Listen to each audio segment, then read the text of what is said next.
النداء حنا اللي نوجهوه هنا للسلطات المحليه على راس رئيس دائره تيغنيف ورئيس المجلس الشعبي البلدي بلديه تيغنيف باعاده الاعتبار لهذا الجاردان هذا اللي راه الجوارين.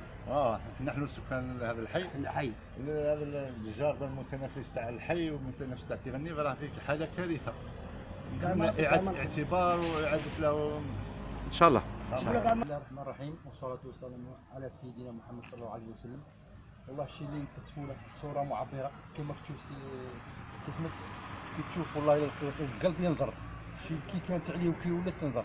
حنا النداء اللي نوصلوه للرئيس المجلس الشعبي البلدي اللي راه عينوه نوجهوا له الرسالة باش يشوف هذه البلاصة هذه، يحاول على الأقل غير يسقي هذو الاشجار غير هذو الاشجار ما يموتوش، يردوا لها الاعتبار. يردوا لها الاعتبار. بارك الله فيك. السلام عليكم. السلام عليكم ورحمة الله وبركاته تعالى.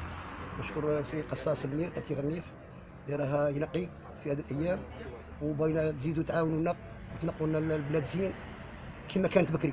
تيغنيف بكري كانت الناس اللي تكحل عليها ودي تصور فيها من وهرم، واليوم رانا في حياه اخرى في كارثه كبيره من كل بلاد يجوا وسخ كبير.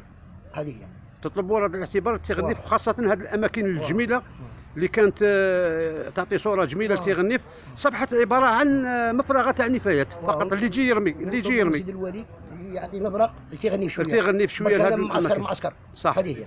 سي الجلالي تفضل. السلام عليكم.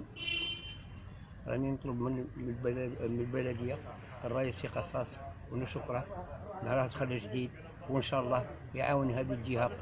راني مقابلها وراني كوس عندها بزاف عليها، وما نجمش بالناس اللي راهم هنا يقيسوا المسخ ويقيسوا كيقولوا. ونطلب الشاب الدائره ثاني كاينه، ونطلب الوالي بروحه، نطلبه الوالي يامرهم باش يخدمونا الرهبه ويوقفوا واحد جوج ويديروا واحد عساس. سبحان الله ما فيها والو، يديروا لنا واحد عساس ان شاء الله. سي ان شاء الله ردوا. هذه كانت حيه كبيره سي محمد. نشكرك.